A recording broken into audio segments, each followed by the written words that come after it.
We're back on a job. You might remember a little while ago, Ian and I, we pulled up this hallway floor, we plied it, we put extra noggins in, we plied it, got it nice and tight, ready for then Kevin, who came in. He put the Schluter Dieter mat down, then he laid his tiles onto it.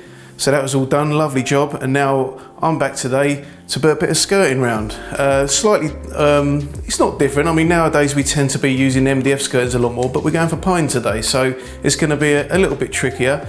Mechanical fixings, and then we're gonna have to plug up all the holes afterwards before you put your skirting down. So we put our tape on the floor like that, all around the perimeter of the room where the skirting's going. And then what it means is when we come and fit our skirting boards on there like that, you've got a nice seal. You can get your paintbrush right in there, paint right down to that, or if there's a gap underneath, you can fill it, seal it, paint it. When it's totally dry, you just get your knife, you run it along the tape, and then you can just peel it straight off. Wow. So this is the way that I like to do skirting. And I always start, I work from right to left. So I'll choose a position, usually a door, like an architrave. So I'll start there, one straight cut on either end, and then that one is my first scribe. So the scribe's always on the right hand end of the next piece of skirting. Got it. And I'll show you why on the saw. But before that, I'm going to fix this piece in position, and there's a reason for that as well. Measure out some fixing points, drill them out, countersink them with a special bit. This piece here, it corresponds with this plug cutter. We'll cut some plugs out of a bit of off-cut of skirting, and then we can fit them in there and plane them up. I always fix it with expanding foam. And I just pin it to hold it whilst expanding foam goes off, and it just doesn't go anywhere. It's great stuff.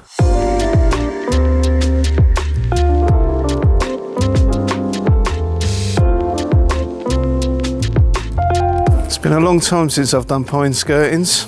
I don't think you can have too many fixings in it, to be honest. It looks a lot, but you can't have too many. Right, so I'm going to put a little hole through, ready for the put the SDS through, just so we don't smash the back of the timber out.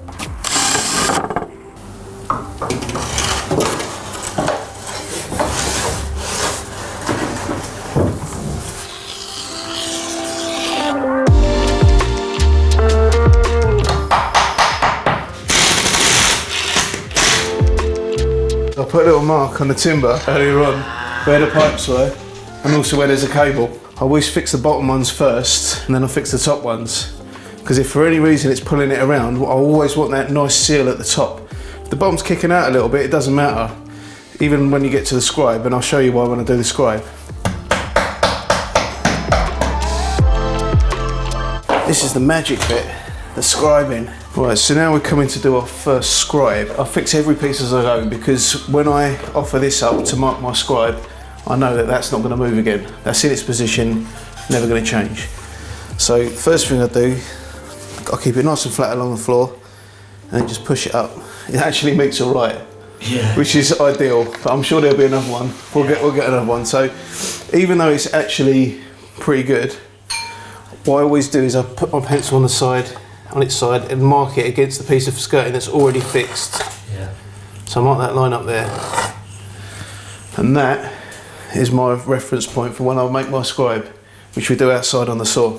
Our sponsor today is Readly, and if you like magazines, you're going to love Readly because it gives you access to thousands of magazines. It's kind of like the magazine equivalent of Spotify. You can use the app on your phone or tablet. I think using it on the iPad is the best experience. I found all of my favourite magazines on there, and I found some great new ones like Home Building and Renovating. The magazines look fantastic. The picture is crystal clear. You can flick through the pages. It works in portrait mode or landscape to give you a double page spread, and it just looks so much better than the printed version. If you check out the Discover tab, you'll see a personalised selection and suggestions based on your favourites, and you get back issues of the magazine as well. The bookmark feature lets you pick up where you left off, and you've got the ability to download so that you can read offline when you're not within Wi-Fi range, and your subscription gives you 5 profiles so you can share it with your friends and your family. Now at Skill Builder, we like to see what other self-builders are up to, so magazines like Build It and Grand Designs are really good for finding new ideas and products and getting some inspiration. So let's say you're interested in underfloor heating.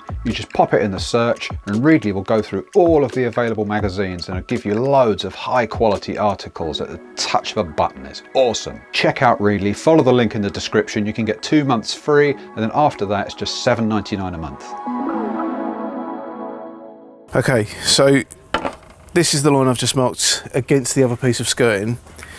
Now, I'm sure we'll get another one later that might be fractionally out of square, but we'll work with this one for now because this is the one we're on.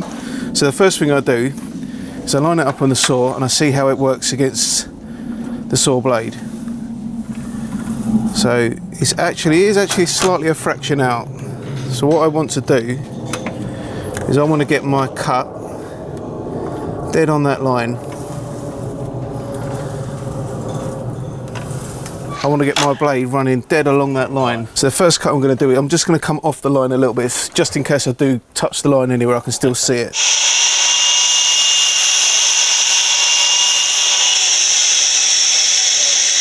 Might need a fraction more.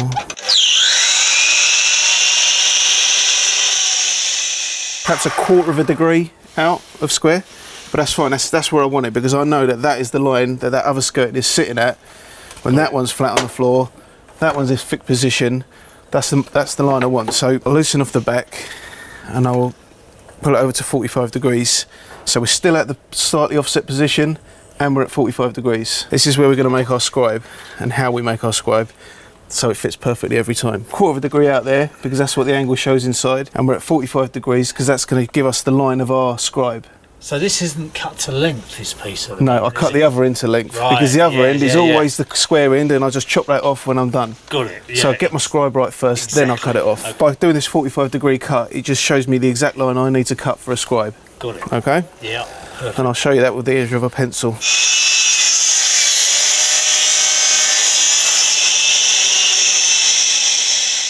That's the line we need to cut. Okay? Yep. Now the reason I do this all like this on the saw and I work from right to left is because it means I can use the saw for probably 80% of the cutting, and all I've got to cut with a coping saw is the moulding part. So now what I do is I flip my saw back over and I go slightly the other way, and I always go for 15 degrees, and the only reason for that is because it's the first big number on the saw. So that's it. So I flip it to 15 degrees, and what it's going to give us is a slight back cut there. Got it. So that if the corner's not quite square, nothing's going to foul on the back. Got it. Yeah. And then I'll use the saw, which is still set at that position that we set earlier, and I will cut from this, like the straight part from there, right up to the start of the moulding. And then the rest of it, done by hand. I'll follow my little pencil mark that I've just rubbed on the edge of that, so we know we just keep just off of it. So as I come around the bend, I'm keeping the blade of this saw also slightly back on the angle again, so if nothing will foul behind it.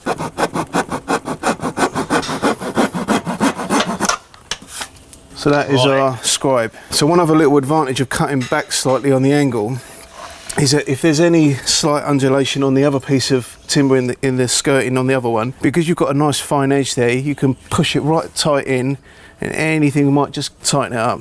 When I'm not being filmed, it fits every time. That's not too bad, is it? Between there and the edge of the moulding, I reckon we take a slight nip out of that. This must be a slight bump in there. Very tiny. Yeah. But the great thing is, because you've got that little bit of length on there. This is it. I always leave this end a bit longer. Yeah. And then once that's all perfectly done, then I can mark it, cut it off to length and fix it. What would happen if you now hit that end with a hammer? Let's give it a tap and see what happens. But I think there's just a bit too much there for that to crunch. But let's have a look. But you could. See what it's done? It's pushed that, and then it's pushed the bottom in a little bit again. Bit of pencil mark there, because these are going to be stained. Yeah. I don't want any pencil lines left on it.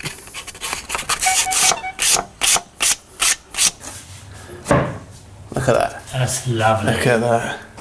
Nothing a bit of filler won't get. Can't believe that. I'm just going to overcut it a little bit. If it was going into the corner of a wall, it wouldn't actually matter if it was 3 or 4 mil away from the edge of the wall, because that scribe will go over and cover that gap. In this case, we've got to be pretty good. We'll cut it straight at the bigger section first, and if we need to trim the other part, then we can do that.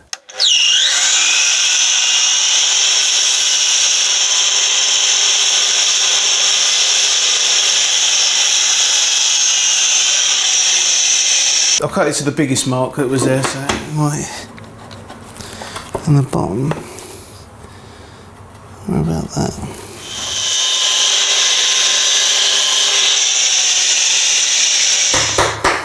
So that's your straight cut, wall to wall.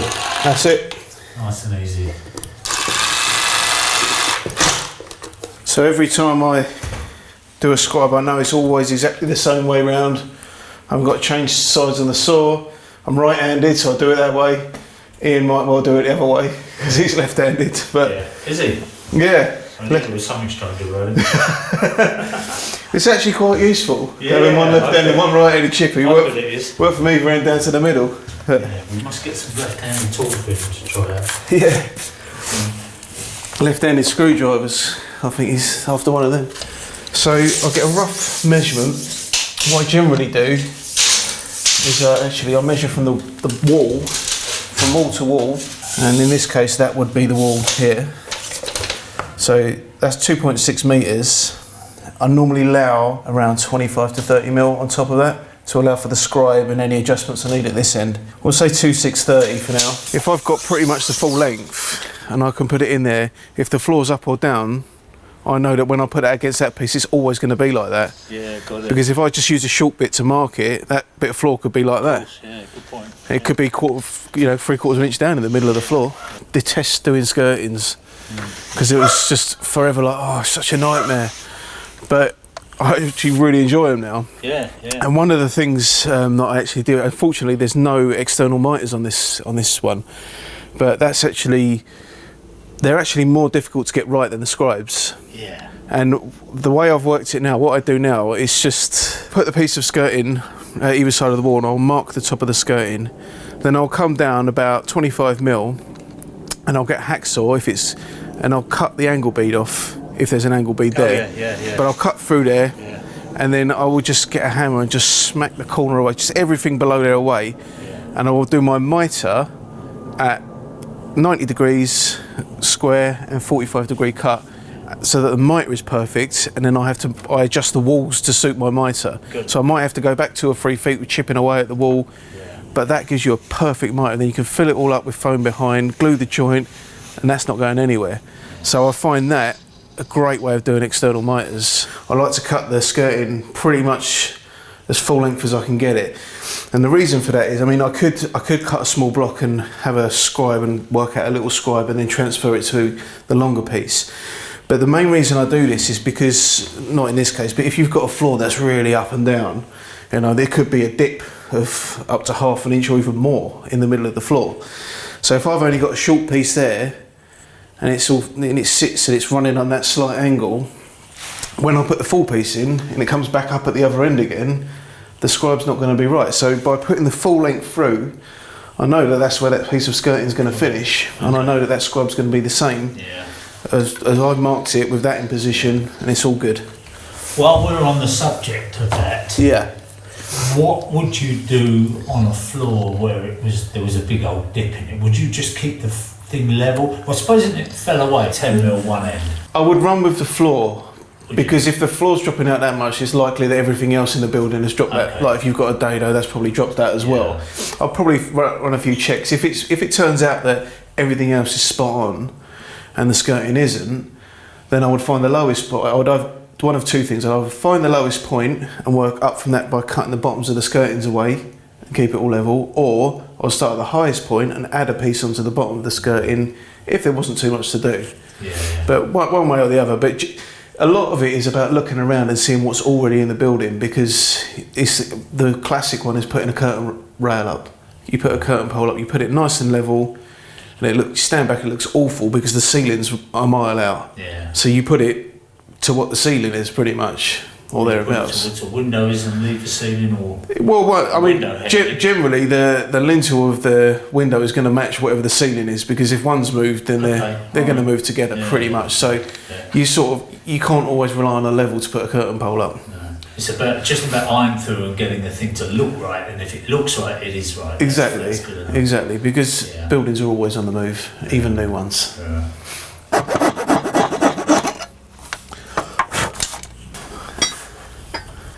Beautiful. That's it. I'm still going to oversize it, because if it's a little bit out, it'll look terrible.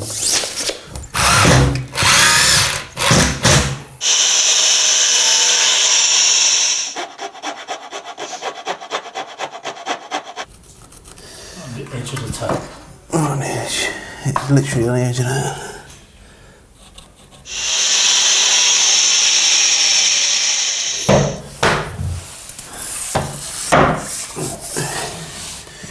Yeah, that's good. It started off a 38 biscuit job, so down to 5. Pretty much there with the skirting. We're going to finish fixing it and do a bit of plugging. So we've got a bit of lighter stuff, a bit of medium with less grain, and then some more medium with stronger grain in it, and hopefully we can try and match up with what's in there.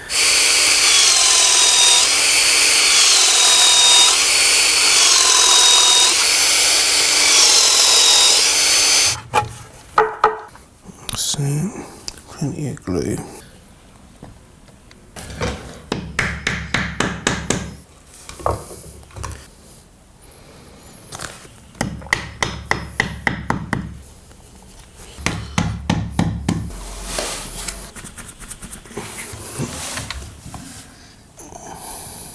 Now our glue's dried off a bit,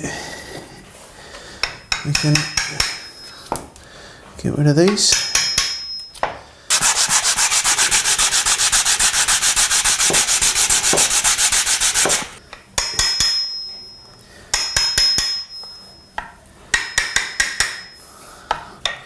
I like to chisel these away a little bit at a time. You just don't know what's going to happen with the grain of the timber, and half of it's come out from the inside, so by taking a little bit at a time I can see what the grain's doing. If I think it's going to go, or if I think I need to attack it from the other side, I can do that. But otherwise it's too late, you've got to try and dig it out. The thing about doing these plugs, yeah, is that actually you're not really trying to hide them as such, are you? Because they're an honest, legit way of fixing something. So yeah.